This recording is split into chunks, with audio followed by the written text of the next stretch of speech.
Praise the lord.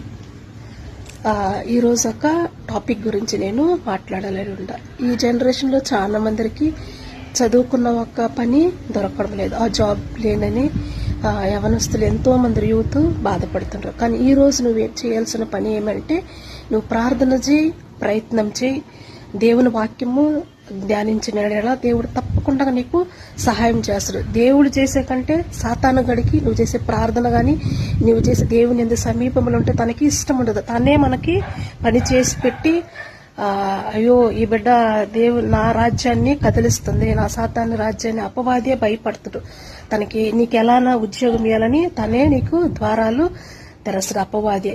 నువ్వు ఈ రోజు నుంచి ఏం చెయ్యి, ప్రార్థన వాక్యము చదువుతా ఉండు. సాతాను అపవాదిగాడే నీకు వాకిలు తెరిచి జాబు అధికారులతో మాట్లాడి తనకు జాబ్ ఇచ్చేరా బాబు,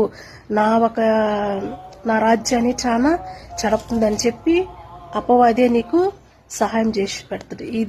ఈ యొక్క ట్రిక్స్ నువ్వు ట్రై చేసిన యెడల మంచిగా వర్కౌట్ అవుతుంది. Thank you.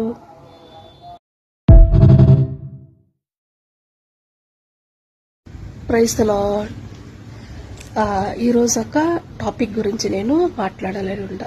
ఈ జనరేషన్లో చాలా మందికి చదువుకున్న ఒక పని దొరకడం లేదు, ఆ జాబ్ లేనని యవనస్తులు ఎంతో మంది యూత్ బాధపడుతుంటారు. కానీ ఈ రోజు నువ్వు చేయాల్సిన పని ఏమంటే, నువ్వు ప్రార్థన చేయి, ప్రయత్నం చేయి, దేవుని వాక్యము ధ్యానించిన ఎడల దేవుడు తప్పకుండా నీకు సహాయం చేస్తాడు. దేవుడు చేసే కంటే సాతాను గడికి నువ్వు చేసే ప్రార్థన కానీ, నువ్వు చేసే దేవుని ఎంత సమీపంలో ఉంటే తనకి ఇష్టం ఉండదు. తనే మనకి పని చేసి పెట్టి అయ్యో ఈ బిడ్డ నా రాజ్యాన్ని కదిలిస్తుంది, నా సాతాను రాజ్యాన్ని అపవాదే భయపడుతుడు, తనకి నీకు ఎలానా ఉద్యోగం ఇవ్వాలని తనే నీకు ద్వారాలు తెరస్తాడు అపవాదే.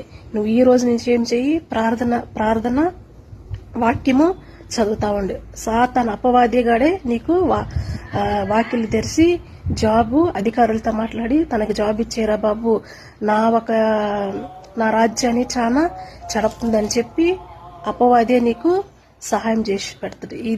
ఈ యొక్క ట్రిక్స్ నువ్వు ట్రై చేసిన యెడల మంచిగా వర్కౌట్ అవుతుంది. Thank you.